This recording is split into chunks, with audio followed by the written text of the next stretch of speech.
A widow was given a paralyzed mountain. Man as a joke, she made him the pride of the plains. The wind swept low across the plains, dragging dust through the narrow streets of Dry Hollow like a whisper that refused to be silenced. It rattled loose shutters, creaked old wood, and carried with it the quiet sorrow of a town hardened by survival. At the edge of it all stood Abigail Turner. Wrapped in a faded brown shawl, she looked smaller than she truly was. Thin from hardship, worn from grief, yet standing with a quiet strength that refused to break. Her hands, once soft, were now rough with labor. Her eyes, though tired, still held something unshaken. Faith. But even faith felt heavy some days. Since her husband Samuel had been buried beneath the cold earth just a year ago, Abigail's life had become a cycle of endurance. Each sunrise brought the same question. Lord, how will I make it today? And each night, the same whispered surrender. Still, I trust you. That morning, the town bell rang, sharp, deliberate, unusual.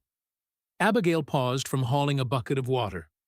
The sound echoed through her chest. Gatherings were rare, important, or dangerous. She set the bucket down and wiped her hands on her skirt, glancing toward the town square where figures were already beginning to gather. Something in her spirit stirred. Not peace, not quite fear, but something she couldn't yet name. The square was alive with murmurs. Men stood in loose clusters, their hats tilted low, smirks barely hidden. Women whispered behind gloved hands. Children weaved through the crowd, sensing something unusual, something worth watching. Abigail stepped in quietly, keeping to the edge. She noticed how some eyes turned toward her, quick glances, hushed voices. Poor widow. Still alone, I see. Won't last another winter. She pretended not to hear. Instead, she lifted her chin slightly and whispered under her breath, God is my provider. Then the laughter began. Not loud at first, but growing, spreading. The kind of laughter that didn't come from joy, but from cruelty. Abigail's gaze shifted toward the center of the square. 4 men emerged from the saloon, struggling under the weight of something large. No, someone. They carried a wooden stretcher, rough and hastily built. Upon it lay a man, broad-shouldered, heavy, unmoving from the waist down. His boots dragged slightly off the edge. His arms rested stiffly at his sides. His beard was thick and wild, his face weathered like stone carved by storms. But it was his eyes that struck her. They weren't empty. They were defeated. The men dropped the stretcher with a dull thud. Dust rose around him. Folks, one of the men called out, grinning wide. We've got ourselves a situation and a solution. More laughter. Abigail felt her stomach tighten. The man on the stretcher didn't move, didn't speak, didn't even flinch, as though he had already left this world, except his body hadn't followed. This here, the man continued, nudging the stretcher with his boot, is Caleb Boone, mountain man, tracker. Used to be stronger than an ox. A pause. Until the mountain broke him. A few chuckles. Fell off a ridge, they say. Snapped something in his back. Now he's about as useful as a sack of stones. The words hit the crowd, and many laughed harder. Abigail didn't. Her chest tightened. Because she saw something they didn't. Not a burden. A man. Broken. Yes, but still breathing. Still alive. Still seen by God. The man's eyes flickered briefly, just enough to reveal he heard every word, and endured it. Silently. The speaker turned, scanning the crowd, until his eyes landed on Abigail. A slow, wicked smile spread across his face. Well now, he said, looks like the Lord's answer to prayer. The crowd quieted slightly. Abigail felt every gaze shift toward her. Abigail Turner, he continued, stepping closer. A hard-working widow, God-fearing, all alone. A few snickers. Seems only right we help her out. Her pulse quickened. Something wasn't right. Why, what do you mean? She asked, her voice steady, but low. The man gestured grandly toward the stretcher. We're giving him to you. The words landed like a blow. Laughter erupted. A husband for the widow. Perfect match. He can't run, and she can't leave. The sound surrounded her, pressed in on her, mockery, cruelty, entertainment at her expense, and his. Abigail's eyes moved back to Caleb. For a moment, the world around her faded. She saw the dirt on his face, the tension in his jaw, the quiet humiliation he refused to show, and beneath it all, pain, not just of the body, but of the soul. Her heart broke, not out of pity, but compassion. Deep, unshakable, God-breathed compassion. Inside her a voice stirred, not loud, not forceful, but clear. It what they meant for harm, I will use for glory. Her breath caught. She had learned, through grief and loss, to recognize that voice, and to trust it, even when it made no sense, even when it cost everything. The man stepped closer. Well, what do you say, Abigail? Or is he too much for you? More laughter, a challenge, a trap. But Abigail didn't look at them. She stepped forward. Each footstep quieted the crowd just a little more, until she stood beside the stretcher, close enough to see the faint rise and fall of Caleb's chest, close enough to meet his eyes. For the first time, someone looked at him without mockery, without dismissal, without disgust, just humanity. Something flickered in his gaze, confusion, maybe even a trace of hope. Abigail swallowed, her voice soft but unwavering. I'll take him. Silence. Complete. Utter. The laughter died instantly, as if the wind itself had stolen it away. You're serious? Someone muttered. She's lost her mind. But Abigail didn't move, didn't hesitate, because peace had replaced the uncertainty in her heart. Not because she understood, but because she trusted. She looked at the men. I'll take him home. No anger, no pride, just quiet authority. The kind that comes from obedience.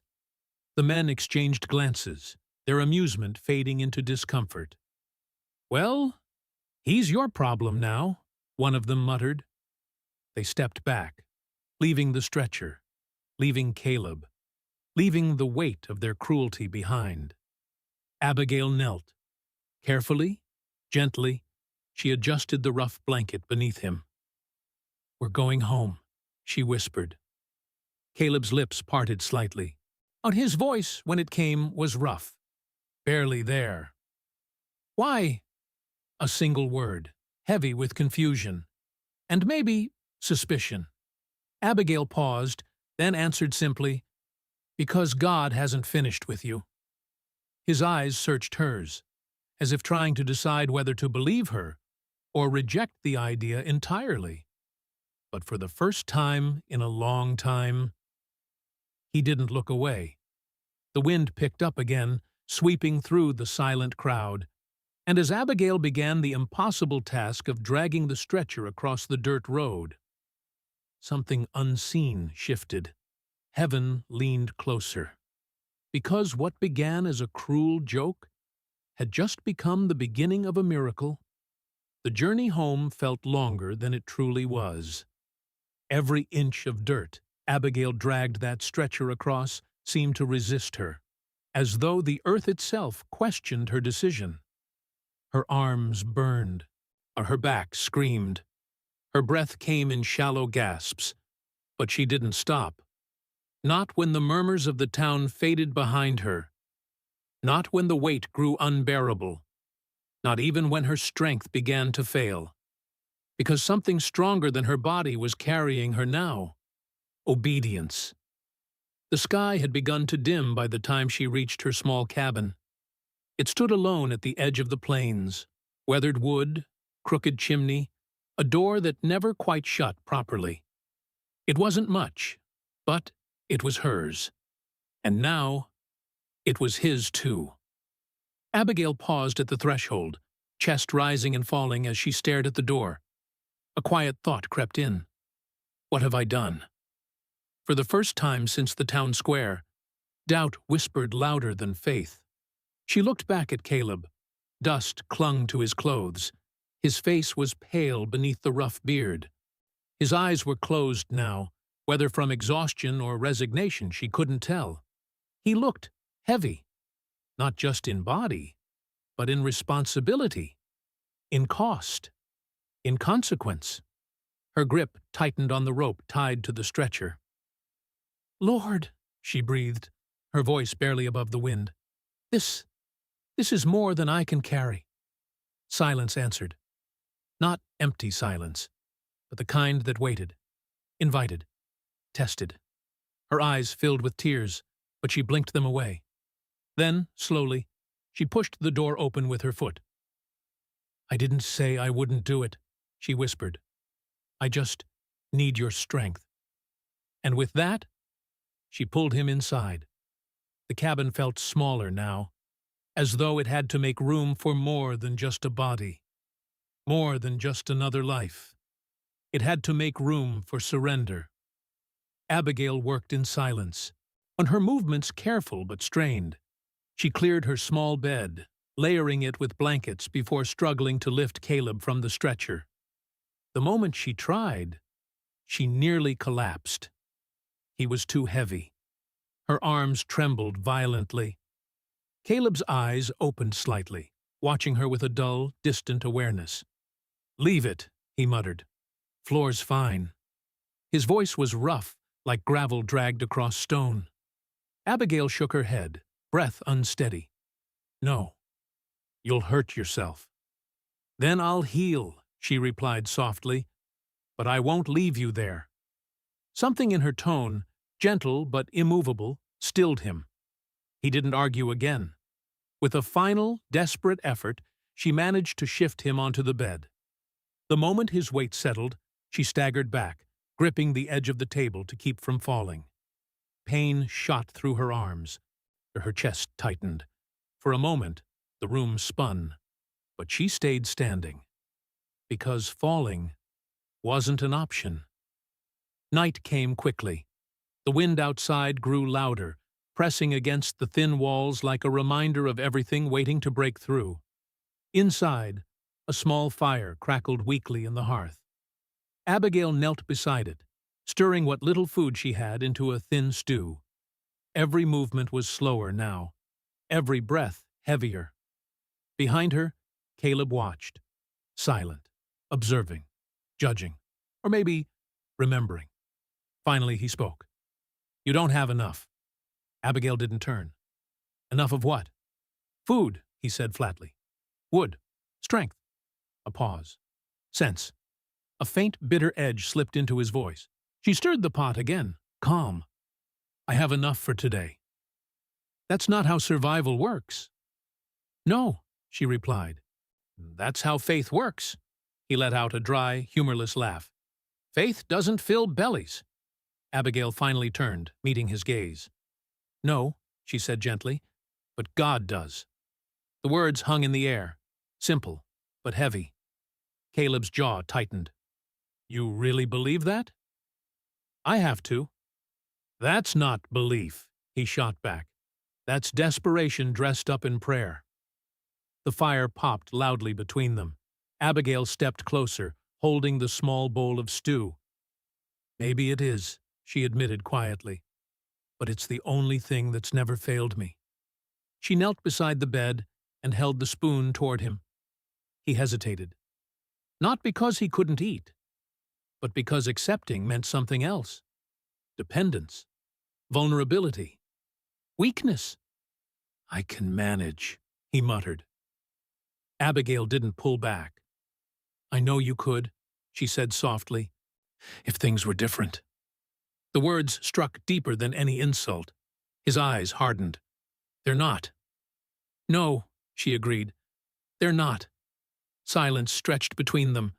Then, slowly, he opened his mouth. Later that night, the fire had burned low. The cabin fell into a quiet stillness, broken only by the wind outside and the faint crackle of dying embers. Abigail knelt beside her bed. Her body ached in ways she couldn't fully describe. Her hands trembled from exhaustion. Her heart felt stretched thin between faith and fear. She clasped her hands tightly. Lord, her voice broke. I said yes, because I thought it was you. Tears slipped down her cheeks.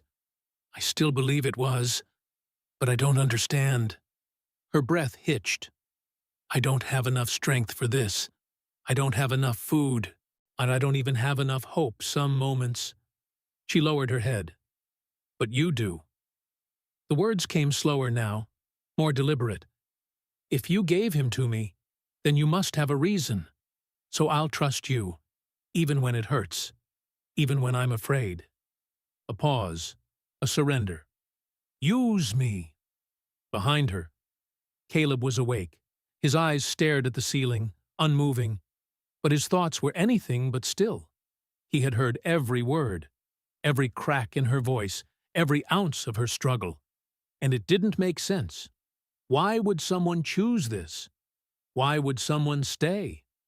His gaze shifted slightly toward her silhouette, small, tired, kneeling, still praying. Something unfamiliar stirred in his chest. Not anger, not bitterness, something quieter. Something he didn't trust. Foolish woman, he muttered under his breath. But the words lacked conviction, because deep down, he wasn't sure anymore. Hours later, the fire had gone out completely. Cold crept into the cabin. Abigail lay on her bed, finally asleep, though restless. Caleb remained awake. The darkness pressed in around him, thick and unrelenting. This was the part he knew well. The silence, the memories, the fall, the moment everything ended. His fists tightened slightly against the blanket. I should have died up there, he whispered into the dark. The words felt familiar, safe.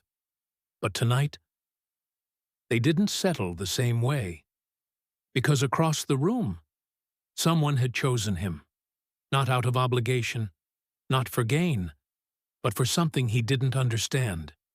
His throat tightened. He stared into the darkness. Then, after a long silence, he spoke again. Quieter this time. Uncertain. God. The word felt foreign on his tongue. If you're real. He hesitated. The wind howled outside, as if daring him to stop. But he continued. You picked the wrong man. Silence. Then, barely audible. And the wrong woman. But even as he said it, something deep inside him whispered the opposite. The night stretched on, but something had changed. Not in the body, not yet, but in the unseen places, where faith is tested, where hearts begin to soften, where God starts working, long before miracles appear.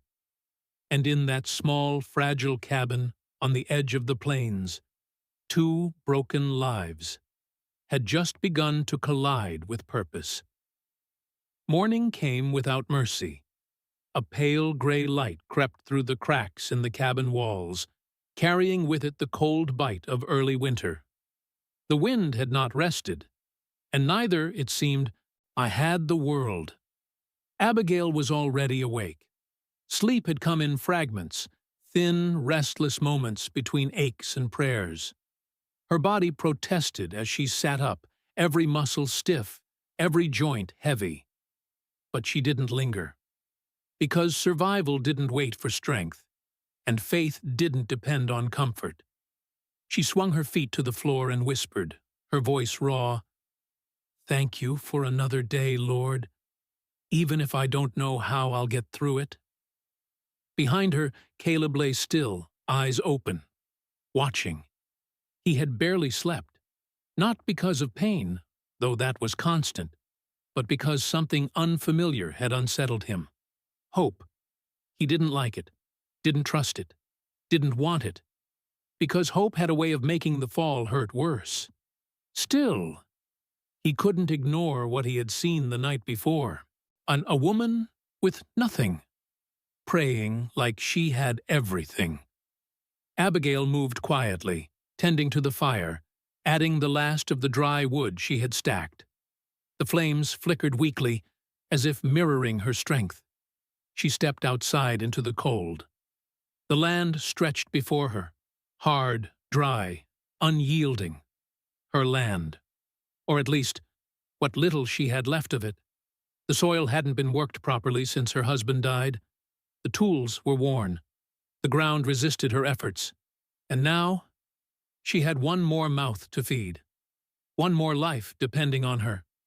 She closed her eyes briefly. Lord, you see this. You know what I don't have. A pause.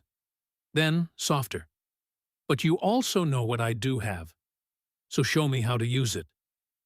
The wind brushed past her, quieter now. Not an answer. But not silence either. Inside the cabin, Caleb shifted slightly, his jaw tightening as he listened to the faint sounds outside, metal scraping against dirt, wood creaking, effort. He turned his head just enough to see through the open doorway. Abigail was working, alone, struggling to drive a dull shovel into stubborn ground. Again, and again, and again. Each attempt weaker than the last. She paused, leaning heavily on the handle, her shoulders rising and falling with exhaustion. Then, she straightened and tried again. Caleb's fists clenched. Something inside him twisted. He had seen hard work before. He had lived it. But this wasn't just work. This was desperation wrapped in determination. And it bothered him, more than pity ever could. She's going to break herself, he muttered. But he didn't call out, didn't stop her, because part of him still believed it wasn't his place, that his life, his usefulness, had ended on that mountain. Hours passed. The sun climbed higher, but brought little warmth. Abigail's movements slowed. Her hands were blistered, her breath uneven. She bent to lift a small sack of grain, and this time, her body gave out. She dropped to her knees. The sack slipped from her hands, spilling across the dirt. For a moment, she didn't move, just knelt there. Still, silent. Caleb's chest tightened. Get up, he muttered under his breath. Come on. But she didn't. Her head bowed, and from where he lay, he couldn't hear her words. But he knew. She was praying. Again. Always praying. Something inside him snapped. Enough! He barked suddenly, his voice cutting through the air. Abigail looked up, startled, and their eyes met across the distance. You think prayer's going to fix that? He demanded, his tone sharp, almost angry. You think talking to the sky is going to plant your crops? Feed you? Keep you alive? His words were harsh, but beneath them, something else burned. Frustration, helplessness, fear. Abigail slowly rose to her feet, brushing dirt from her hands. Her voice, when she spoke, wasn't defensive. It was steady. No, she said, prayer isn't a replacement for work. She stepped closer to the cabin, her gaze never leaving his. It's what gives me the strength to keep going when the work feels impossible. Caleb scoffed. You call that strength? He shot back. You're barely standing. She nodded slightly. You're right. The admission caught him off guard. I am barely standing, she continued softly. But I'm still standing. A pause. Because I'm not doing this alone. Caleb's jaw tightened. You are alone, he said bluntly. Look around. Abigail glanced briefly at the empty land, the quiet sky, the worn cabin. then back at him. "I was alone," she said, "before I trusted God." Silence fell between them. Heavy, uncomfortable, honest. Later that afternoon, the air grew colder. Clouds gathered slowly on the horizon. Abigail worked in smaller movements now, gathering what grain she could salvage, storing it carefully, refusing to waste even a handful. Inside, Caleb stared at the ceiling again, but his thoughts weren't distant anymore. They were restless. Her words replayed in his mind. "I'm not doing this alone." He exhaled sharply. "So that's easy to say when you don't know what it's like to lose everything," he muttered. But even as he said it, he knew it wasn't true. She did know. She had lost her husband, her stability, her security, and still, she chose faith. His brow furrowed. "That doesn't make sense." No answer came, but something inside him shifted again. Not belief. Not yet. But curiosity. As evening approached, Abigail returned inside, her steps slower than before. She set down the small amount of grain she'd managed to save. It wasn't much, but it was something. She lit the fire again, using the last of the wood. As the flames flickered to life, Caleb spoke, quieter now. "You're going to run out." She glanced at the fire. "I know." "And then what?" She hesitated. And not because she didn't have an answer, but because the answer required faith. "Then God will provide another way." Caleb let out a slow breath. "You really believe that?" Abigail looked at him, not with certainty born from ease, but from experience shaped by hardship. "I believe he sees what I can't," she said, "and I believe he's already working, even when it looks like nothing is changing." Caleb was silent. Then, after a long pause, "What if he's not?" The question hung in the air, raw, honest, dangerous. Abigail stepped closer. Then, gently, she said, "Then I'll still trust him." That answer unsettled him more than anything else. That night, something changed. Not outside, not in the land, not in Caleb's body, but inside him. As darkness settled in, he stared at his hands, still, lifeless, unresponsive. Hands that once built, carried, fought, survived. Now, useless, or so he believed. He clenched his jaw. Then, slowly, he tried to move them. Nothing. His breathing grew heavier. "Come on," he muttered. "Move!" Still nothing. Frustration surged, but this time, he didn't stop. Again, until a twitch, so small, it could have been imagined. He froze. His heart pounded. "Did I?" He tried again. Nothing. But the moment lingered. That tiny, almost invisible movement. It wasn't proof. It wasn't a miracle. But it was enough. Enough to crack the door open. Enough to let something in. Hope. He swallowed hard, staring at his hand. Then, for the first time, not out of anger, not out of bitterness, but out of uncertainty, he whispered, "God, if that was you—" His voice faltered. Do it again." Across the room, Abigail stirred slightly in her sleep. A faint smile touched her lips, as if, somewhere deep within her spirit, she already knew. And outside, beyond the struggling land and the weary cabin, the first seeds of change had been planted. Not in the soil, but in the heart. And that was where every miracle truly begins. The next morning felt different. Not in the sky, not in the wind, not in the cold that still crept through the cracks of the cabin walls, but in something unseen, something quiet, yet undeniable. Caleb was already awake, staring at his hand, the same hand that had betrayed him for months, lifeless, unresponsive, a constant reminder of everything he had lost.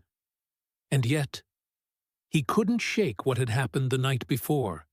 That twitch, small, fleeting, almost nothing, but not nothing. He swallowed hard. Probably just my mind playing tricks, he muttered. But the doubt in his voice wasn't disbelief anymore. It was fear. Because if it was real, then everything he believed about his condition, about his future, about God, might be wrong. Across the room, Abigail rose slowly, her body still aching from the previous day's labor. She stretched carefully, wincing slightly, then whispered her usual prayer. "Thank you, Lord, for another chance." As she turned, she noticed him watching his hand, focused, intent, different. Her heart stirred. "Caleb," she said gently. He didn't look at her. "Don't say anything," he muttered quickly. "Not yet." She paused, then nodded. There was something sacred in the moment, something fragile, and she knew better than to rush what God might be doing. Minutes passed in silence. The fire crackled softly.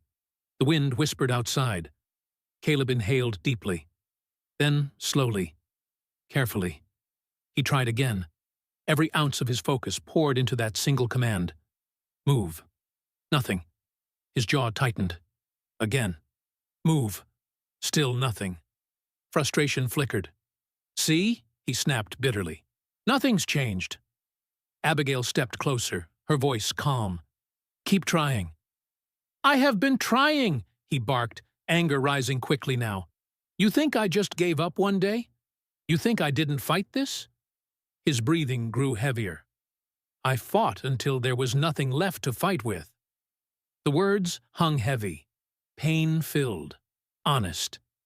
Abigail didn't flinch, didn't argue. She knelt beside him.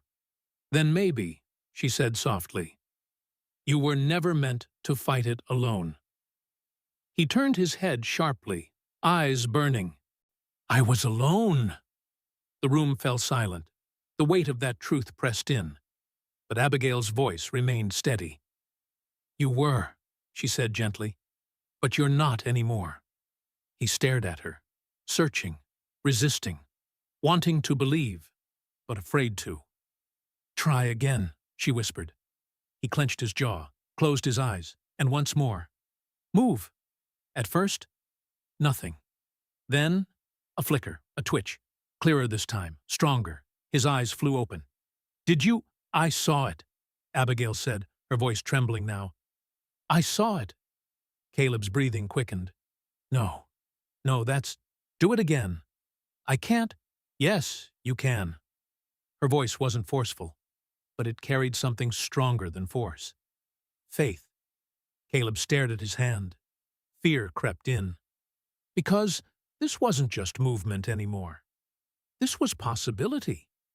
And possibility meant risk. "Oh, what if it stops?" he whispered.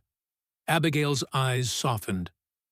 "Then we thank God for what he's already done, and trust him for what comes next." Tears filled his eyes unexpectedly. He blinked them away. Then, with trembling determination, he tried again. "Move." This time, his fingers curled, just slightly, but unmistakably. Alive. The room fell into stunned silence. Caleb stared at his hand like it belonged to someone else. "No," he breathed. That's not possible." Abigail covered her mouth, tears spilling freely now. "Praise you, Lord," she whispered. Caleb shook his head, his voice breaking. "I couldn't move it. I tried for months. Nothing. Nothing ever." His words collapsed into silence. Because there was no explanation left, only truth. And truth was undeniable. Something had changed. Something beyond him, beyond effort, beyond logic. Emotion surged through him all at once. Anger, relief, fear, hope, grief. It hit like a flood. His chest heaved as he tried to process it. "Why now?" he choked. "Why not before? Why let me suffer like that? Why take everything from me first?" His voice rose, raw and broken. Where was God then? The question shattered the fragile peace of the moment, but Abigail didn't recoil. She stayed, right there beside him. He was there, she said softly. Caleb laughed bitterly, tears streaming now. No, he wasn't. Because if he was, I wouldn't have ended up like this.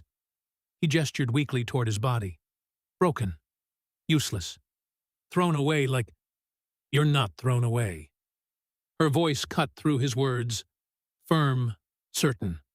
He stopped. Stared at her. You're still here, she continued, tears in her own eyes now. Still breathing, still fighting, still chosen. He shook his head. You call this chosen? I call this unfinished.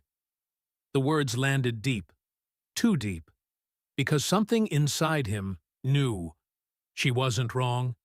Caleb's strength gave way, not physically, but emotionally. The walls he had built, the anger, the bitterness, the self-protection, cracked, then broke. He covered his face with his hands, hands that now trembled with life, and for the first time since the mountain, he wept. Not quiet tears, not restrained emotion, but deep, shaking sobs that came from a place buried for far too long. I don't understand, he cried. I don't understand any of this. Abigail gently placed a hand on his shoulder. You don't have to, she whispered. You just have to trust the one who does. He lowered his hands slowly, eyes red, voice trembling. I don't even know how to trust him anymore. Abigail smiled softly through her tears. Then start where you are. A pause. Talk to him. Caleb hesitated. Everything in him resisted. Pride, pain, doubt. But something stronger pushed through. Need. He swallowed hard, then, barely above a whisper, God. The word felt heavier this time. Real. I don't know if I believe like she does, he admitted. I don't know if I even understand you. His voice cracked. But if this... He glanced at his hand, still trembling slightly. If this is you? He took a shaky breath. Then I don't want to stay the same. Silence filled the room. Sacred.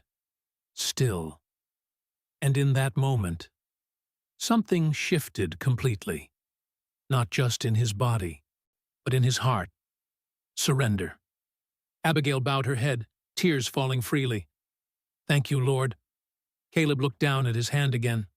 Then slowly, he moved it. Not perfectly, not fully, but willingly. And this time, he didn't question it. He received it. Outside, the wind softened. The clouds began to part, and sunlight, gentle, golden, broke through for the first time in days. Inside that small cabin, a miracle had taken place. Not loud, not grand, but undeniable. Because a man who had lost everything had just found something greater. Faith. And this was only the beginning. Spring didn't arrive all at once. It crept in slowly, quietly pushing winter back, inch by inch. The air softened. The ground loosened. The wind, though still restless, no longer carried the same biting edge. And inside the small cabin on the edge of the plains, everything was changing. Caleb sat at the edge of the bed, his hands gripping the wooden frame so tightly his knuckles turned pale. Sweat beaded along his forehead despite the cool morning air. His breathing was steady, but strained, focused, determined. Again, Abigail said softly, standing just a step away. Don't rush it. He didn't respond, not because he ignored her, but because every ounce of his strength was locked into one goal, standing. He shifted his weight forward. His legs trembled instantly, weak, uncertain, untrustworthy. For a moment, fear surged. That old voice returned. You can't do this. You'll fall. You're still broken. His jaw tightened. No, he whispered under his breath. Not anymore. Abigail heard it and smiled, not because it was loud, but because it was real. Slowly, painfully, Caleb pushed upward. His arms strained, his legs shook violently beneath him. But this time, they didn't give out immediately. He rose, not fully, not steadily, but enough. Enough to feel it. Enough to know. Something had changed. I'm up, he breathed, disbelief and awe colliding in his voice. Abigail's eyes filled with tears. Yes, she whispered. You are. For a moment, time seemed to stand still. A man who had been carried like a burden was now carrying himself. Then, his legs buckled. He dropped hard back onto the bed, gasping. Pain shot through his body. Frustration followed instantly. I lost it, he muttered, anger rising. I had it, and I lost it. Abigail stepped closer, placing a steady hand on his shoulder. You didn't lose it, she said gently. You found it. He shook his head. That didn't feel like winning. No, she admitted softly. It felt like fighting. A pause. But that's how strength is built. The days that followed became a rhythm of struggle. Mourning, prayer, effort, failure. Then, effort again. Caleb learned how to sit without falling, how to balance, how to shift his weight, how to command muscles that had forgotten how to obey. Every movement cost him something. Every inch of progress demanded pain. And yet, he kept going. Because something inside him had changed. Not just hope, not just determination, but purpose. Abigail was there for all of it. Every attempt, every fall, every moment he wanted to quit. She never forced him, never pushed beyond what he could bear. But she never let him surrender either. When his strength gave out, she lifted him. When frustration overtook him, she steadied him. And when doubt crept in, she reminded him, God didn't bring you this far to leave you. At first, those words felt like encouragement. Later, they became truth. One afternoon, as the sun stretched warm across the plains, Caleb stood again. This time, longer, more stable. His legs still trembled, but they held. Abigail stood close, ready, but not touching him. You're doing it, she whispered. He didn't answer. His eyes were fixed on the open doorway, on the land outside, the same land he had watched helplessly for weeks, the same land she had worked alone. His chest tightened. I should be out there, he said quietly. Abigail followed his gaze. You will be. When? He asked, on frustration creeping in. She turned back to him. When you're ready? His jaw clenched. I am ready. No, she said gently. You're willing. That's not the same thing. The words stung, but they were true, and he knew it. Days later, he took his first step. It wasn't graceful. It wasn't strong.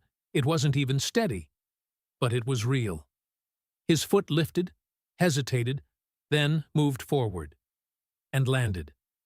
Caleb froze, as if afraid the moment would disappear if he moved again. Abigail covered her mouth, tears slipping freely. Caleb. He looked at her, his voice barely a whisper. I walked. She nodded, smiling through tears. Yes, you did. But progress came with a cost. That night the pain was unbearable. His muscles burned, his legs throbbed. Every movement felt like fire beneath his skin. He gritted his teeth, trying to endure it in silence. But eventually, he broke. I can't do this, he groaned. It hurts too much. Abigail knelt beside him. I know. No, you don't, he snapped, frustration spilling over.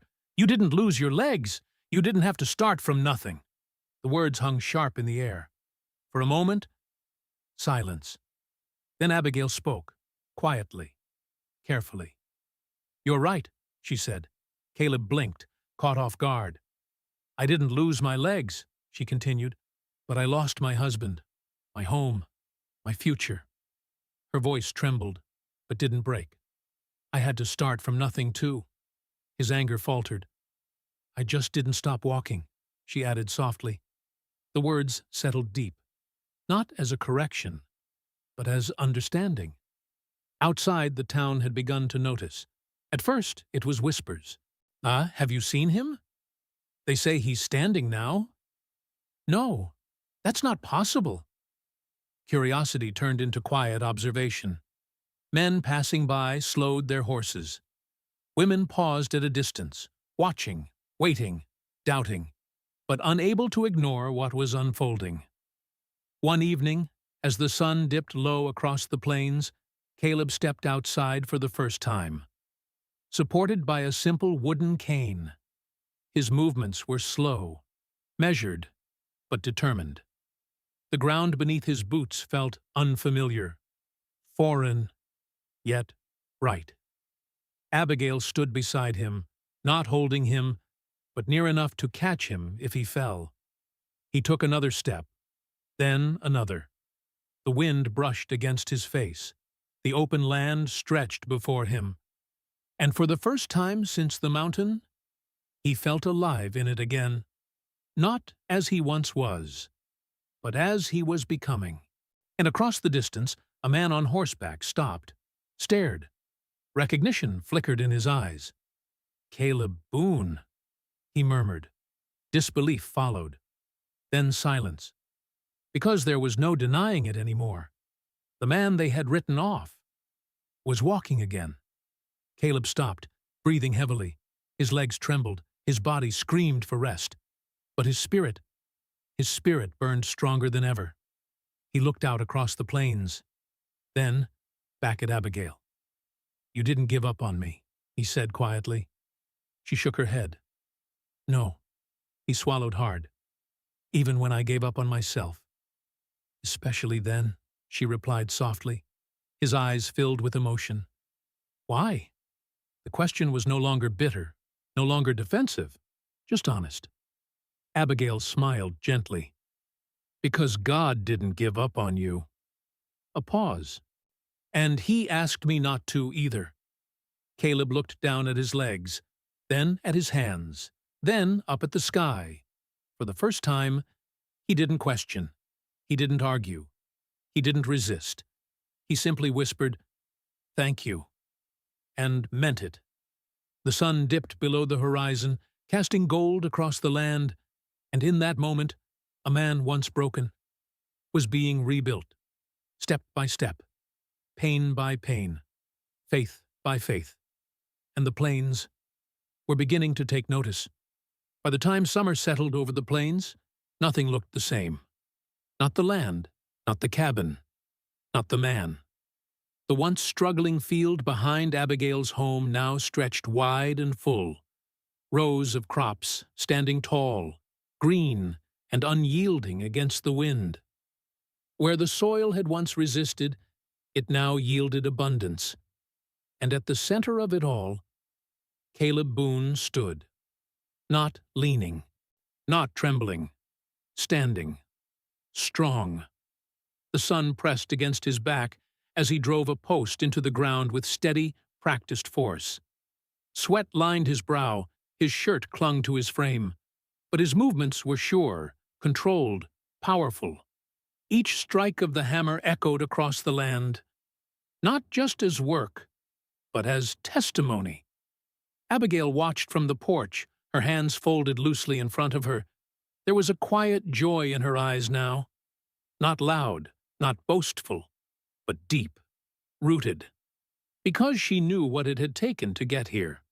The nights of pain, the days of doubt, the moments where everything could have fallen apart. And yet, God had been faithful through it all. Caleb paused, wiping his brow before turning toward her. Their eyes met, and for a moment, neither spoke. They didn't need to. Because everything that had once been broken between them, uncertainty, distance, misunderstanding, had been replaced with something stronger: trust, respect, and something quietly growing beneath it all: love. "You're staring," Caleb said finally, a faint smile tugging at his lips. Abigail raised an eyebrow. "I'm remembering." "Remembering what?" She stepped down from the porch slowly, walking toward him. "The man who couldn't move his hands." Caleb let out a soft breath, shaking his head. "Feels like a lifetime ago." She nodded. In some ways, it was. But they weren't alone anymore. Not in the way they had been before, because across the open stretch of land, eyes were watching. The first to approach was a farmer named Thomas Reed, a man who had stood in that town square months ago, laughing louder than most. He rode slowly, hesitantly, as if unsure whether he was welcome. Caleb noticed him immediately. His expression didn't harden, but it didn't soften either. He simply watched, waited. Thomas dismounted a few yards away, removing his hat as he approached. For a moment, he said nothing, as if the words he needed didn't come easily. Finally, "I heard," he began, glancing at the fields, then back at Caleb. "I heard you were back on your feet." Caleb nodded once. "I am." Silence stretched between them. Then Thomas swallowed. "I didn't believe it." A faint, honest admission. "I wouldn't have either," Caleb replied. That broke something, not in Caleb, but in Thomas. He shifted uncomfortably, his voice lowering. "We were wrong," he said. "About you." His eyes flickered briefly toward Abigail. About both of you." The words hung in the air, heavy, necessary. Abigail stepped forward slightly, not to defend, not to accuse, but simply to stand. Thomas continued, his voice rough now. "What we did, giving you to her like that." He shook his head. "It wasn't right." Caleb held his gaze. For a long moment, it seemed like anger might rise, like old wounds might reopen. But instead, Caleb exhaled slowly. "You're right," he said. Thomas flinched slightly. Then Caleb added, "But God had other plans." The tension shifted. Not erased, but transformed. More came after that. Not all at once, but steadily, curiously, quietly. A woman who once whispered pity now came asking for advice on planting. A man who had mocked Caleb's condition now stood at the edge of the field, watching him work in stunned silence. Not even children, once giggling at the broken mountain man, now followed at a distance, eyes wide with admiration. The story had spread, not just in words, but in sight. Because what people saw, they couldn't deny. One afternoon, the town gathered again. But this time, there was no laughter, no cruelty, no spectacle, only expectation. A meeting had been called, not for mockery, but for recognition. Caleb stood at the front of the crowd, Abigail beside him. The same square, the same ground. But everything felt different. The air itself carried weight. Respect. The town leader stepped forward, clearing his throat. "We've all seen what's happened here," he began. "What started as something shameful." He paused, choosing his words carefully. "Has become something none of us can ignore." Murmurs of agreement rippled through the crowd. He turned toward Caleb. "You were given up on." Then toward Abigail. "And you were given something no one expected you to carry." A pause. "But what came from it?" He shook his head slightly. "None of us could have imagined." Caleb stepped forward. For a moment, the weight of the crowd pressed in. The memory of their laughter echoed faintly in his mind. But it no longer held power over him. Because he wasn't that man anymore. And they weren't the same people either. "You gave me to her as a joke," he said, his voice steady but strong. The crowd shifted uncomfortably. Truth had a way of doing that. But God didn't see it that way. Silence fell. He saw a man who wasn't finished. Caleb continued, and a woman who wouldn't quit. His hand moved, strong, steady, as he reached for Abigail's. And through her, he brought me back. Emotion stirred in the crowd. Some lowered their heads. Others wiped at their eyes. A man from the back called out, "How did it happen?" Caleb looked up. A small smile touched his face. "I didn't make it happen," he said. "I couldn't." He gestured slightly toward Abigail. She didn't give up. Then upward. And God didn't either. The shift was complete. Where there had been mockery, now there was honor. Where there had been doubt, now there was belief. And where there had been cruelty, now there was something new: respect. In the weeks that followed, prosperity came. Not sudden, not overwhelming, but steady. Sure. The fields produced more than enough. Livestock grew strong. To trade increased. And for the first time in a long time, Abigail's home wasn't surviving, it was thriving. But the greatest change wasn't in the land, it was in the people. Because the town had witnessed something undeniable. Not just a man restored, but a testimony lived out in front of them. One evening, as the sun stretched gold across the plains, Caleb stood beside Abigail, looking out over everything they had built. "Do you ever think about that day?" he asked quietly. "The square," she nodded. "Sometimes." He exhaled slowly. "They meant to break us." Abigail smiled softly. "But God used it to build us." He glanced at her, a deeper emotion settling in his voice. "You made me who I am now." She shook her head gently. "No. I just believed in who God said you could be." The wind moved gently across the land, and the same wind that once carried laughter now carried legacy. And across the plains, one truth stood firm.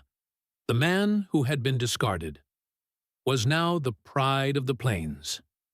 Summer faded slowly into gold. The fields stood full, ready for harvest, heavy with the reward of months of labor, prayer, and perseverance. The wind moved gently now, no longer harsh or biting, but warm, almost reverent, as if even the land remembered. Caleb stood at the edge of the field, looking out across everything that had once seemed impossible. Rows of crops stretched far beyond what Abigail had first planted.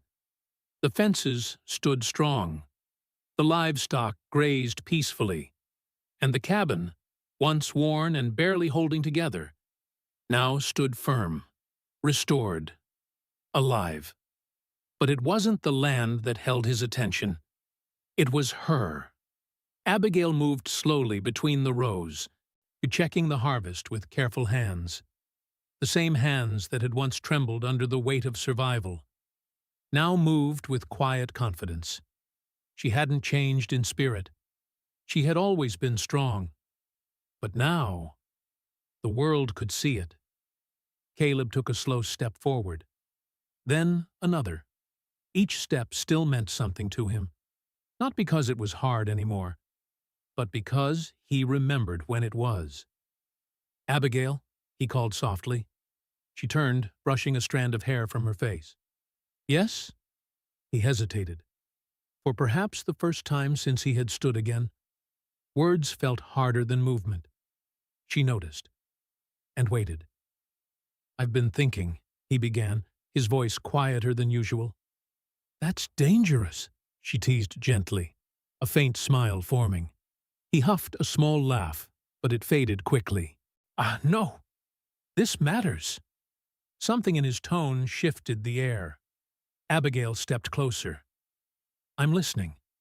Caleb looked down briefly, gathering his thoughts. "I remember the day you took me from that square," he said. "I remember thinking, you were a fool." She raised an eyebrow. "Only that day?" He smiled faintly. Maybe longer. Then his expression softened. But I was wrong. A pause. I thought I was finished. That my life was over. That I had nothing left to give, and nothing worth giving to. His voice tightened slightly. But you looked at me like none of that was true. Abigail's eyes shimmered, but she didn't interrupt. You didn't see what I was, he continued. You saw what I could be. He stepped closer now. And you didn't just believe it. You fought for it. Emotion built in his chest, steady and undeniable. You carried me when I couldn't move. You believed when I didn't. You prayed when I wouldn't. His voice dropped. You loved me. Before I knew how to receive it. Abigail's breath caught. The weight of his words settled deep. Caleb took one final step, closing the distance between them. And somewhere along the way, he said softly, I stopped seeing this as survival. A pause. It became something else. He reached for her hand, strong, steady, certain. Something I never thought I'd have again. Her voice trembled slightly. What's that? He met her eyes fully now. Home. Tears slipped down Abigail's cheeks, not from pain, not from fear, but from the overwhelming fullness of what God had done. Caleb, she whispered, I love you. The words came simply, but carried everything. For a moment, time seemed to stand still. The wind hushed, the fields swayed gently, and Caleb, once a man buried in bitterness and brokenness, now stood whole, not just in body, but in heart. He lifted her hand gently. I love you too, he said. No hesitation, no doubt, just truth. And in that moment, everything came full circle. What had begun in cruelty, had ended in covenant. What had been given as a burden, had become a blessing. That evening, the town gathered once more. But this time, it wasn't for correction. It wasn't for apology. It was for celebration. Lanterns lit the square. Tables were filled. Laughter returned, but not the cruel kind. This was joy, shared, earned, restored. Caleb stood before them again. But this time, he didn't stand alone. Abigail stood beside him, hand in hand. Not as caretaker and burden, but as partners, equals, a testimony of what faith could build. I won't speak long, Caleb began. The crowd quieted instantly. But there's something that needs to be said.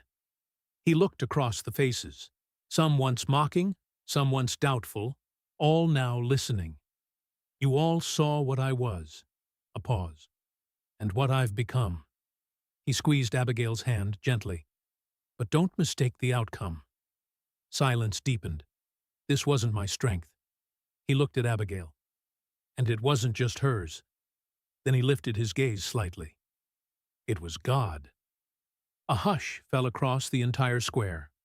Not forced, not awkward, but reverent. He took what was broken, Caleb continued, and made it whole. He took what was meant for shame and turned it into something worth honoring. His voice steadied, stronger now. If you remember anything from my story, remember this. He paused. God doesn't waste lives. The words settled deep, into hearts, into minds, into places that had long forgotten hope. Abigail stepped forward slightly, her voice gentle, but clear. And he doesn't need perfect people, she added, just willing ones. The crowd stirred, not in noise, but in understanding, because they had seen it, lived it, witnessed it unfold before them. That night, as the celebration faded and the stars filled the sky, Caleb and Abigail stood once more at the edge of their land. Quiet, still, grateful. Caleb looked upward, his voice soft. I almost gave up. Abigail glanced at him. But you didn't. He shook his head slightly. No, because God didn't give up on me first. She slipped her hand into his. And he never will.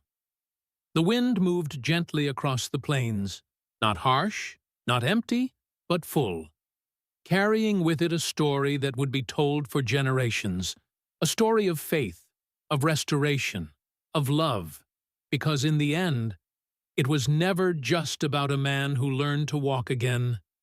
It was about a soul that learned to believe again. Final closing prayer. Heavenly Father, thank you for reminding us that no life is beyond your reach, that even in our lowest moments, you are still working. Teach us to trust you when we cannot see the way. Give us strength when we feel too weak to continue. And place in our lives the kind of faith that refuses to give up, even when everything seems lost. Turn our pain into purpose, our struggles into testimonies, and our brokenness into something beautiful for your glory. And let us remember that you are not finished with us yet. In Jesus' name, amen. Final message. What was meant to break you, God can use to build you. And what feels like the end,